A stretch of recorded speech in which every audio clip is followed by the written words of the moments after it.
We begin today by acknowledging the Kaurna people, traditional custodians of the land on which we meet today, and pay our respects to their elders past and present. We extend that respect to Aboriginal and Torres Strait Islander peoples here today.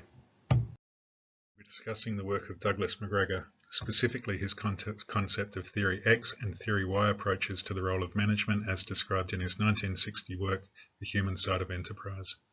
We will begin by looking at the historical context in which these theories arose, as well as Macgregor's call to view management theory through the application of social sciences. We will look at both Theory X and Y by outlining assumptions underlying both theories and implications that arise from their application. We will then look at the surprising and very current applications and implications of Theory X and Theory Y in the 21st century. We'll then have a look at the key points.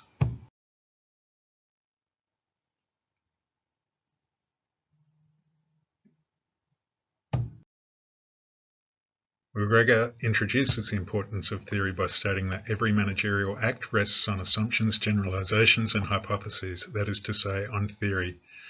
Macgregor goes further by stating that human behaviour is predictable, but as in physical science, accurate prediction hinges on the correctness of underlying theoretical assumptions. It is in this context that he outlines the assumptions that underpin Theory X and Theory Y and the implications that those assumptions make on any outcomes or predictions. Authority as the sole lever to predict and control human behaviour. According to Macgregor, the single assumption which pervades conventional organisational theory is that authority is the central, indispensable means of managerial control. The very structure of the organisation is a hierarchy of authoritative relationships. Macgregor advocates that persuasion should be considered as an alternative means of control when he states consultation and discussion provide at least a partial substitution of persuasion of authority. The historical backdrop to the era in which Macgregor wrote cannot be overlooked when considering his work. At the time, workers were more able to organise and act as a single unit through unions and the new ability to engage in collective bargaining. Macgregor writes that prior to this, management had in the threat of unemployment a form of punishment which made the use of authority relatively effective. This introduction provided workers with a counterbalancing authority. This underlined the central notion in Macgregor's work that the modern relationship is not one of dependence of the workers on the employer, but one of interdependence.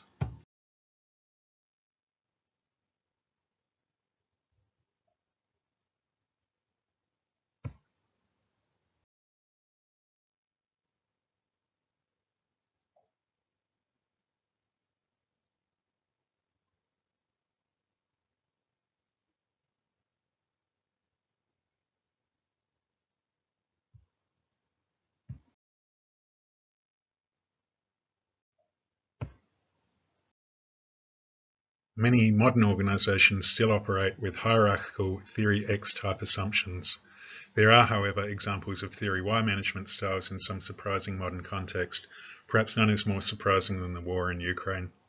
In a recent article, Elliot Ackerman recounts a meeting with a former US Marine fighting alongside Ukrainian defence personnel. After discussing several technical aspects of weapons disparities, the Marine begins to highlight the advantages that the Ukrainian forces have over their Russian enemies. Some of these advantages are in tactics, but the major advantage the Ukrainian forces have is organisational. Former Ukrainian Minister of Defense Andrei Zagorodnyuk describes the Theory X doctrine employed by the Russian army as one of centralised command and control. The Russians don't empower their soldiers, Zagorodnyuk explained. They tell their soldiers to go from point A to point B, and only when they get to point B will they be told where to go next. And junior soldiers are rarely told the reason they are performing any task. When the plan doesn't hold together, their centralised method collapses. No one can adapt, and you get things like 40-mile-long traffic jams outside of Kyiv.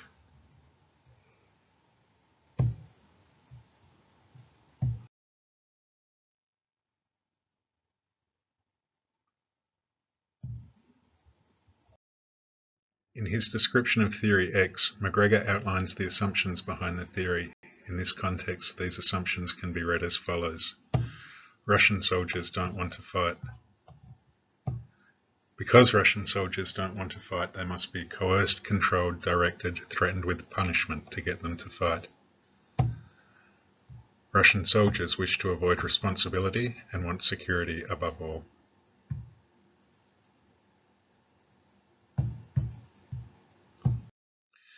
These assumptions about their motivation lead to a relationship of dependence on the part of the Russian soldiers that has two major outcomes predicted by McGregor. Firstly, the relationship diminishes the participation of the Russian soldiers in the decision-making process. They represent the individuals with the most at stake, their survival, and with ground-level knowledge of events. To omit their participation significantly undercuts their ability to contribute to the operation. Secondly, and more significantly, the relationship of dependence that, according to McGregor, will leave subordinates to be limited in freedom, to be subject to influences which are frequently perceived as arbitrary and unjust.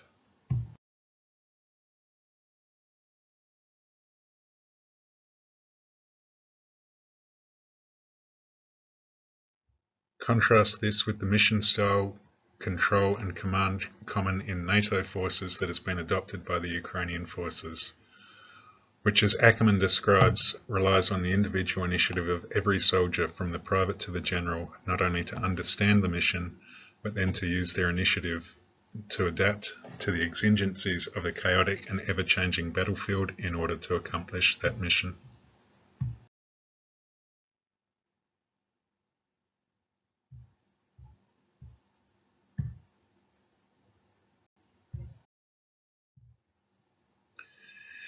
This is consistent with the assumptions behind Theory Y, described by McGregor, which in this context may be interpreted as follows. For Ukrainian soldiers, defending Ukraine is as natural as play or rest. An appeal to authority is not the only means of influencing Ukrainian soldiers. Ukrainian soldiers' commitment to the objective is a function of the rewards associated with their achievement. Given the right conditions, Ukrainian soldiers seek responsibility. Creativity is widely distributed across the Ukrainian Defence Forces. This creativity cannot be undervalued.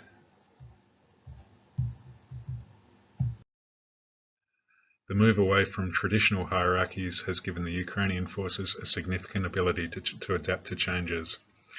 But beyond this agility, the Ukrainian forces have also created another advantage. Ackerman quotes Napoleon, who declared that in war, moral power is to physical as 3 parts out of 4. Whilst it cannot be overlooked that much of the moral power displayed by the Ukrainian forces derives from being the defending nation, as opposed to the invading nation, the lack of moral power found in Russian soldiers is entirely consistent with predictions based on McGregor's Theory X.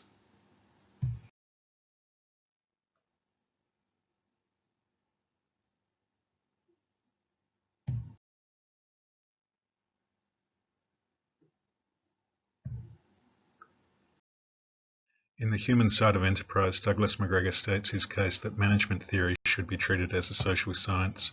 Doing so provides a theoretical framework to evaluate assumptions on which those theories rest, as well as the predictions that those theories provide.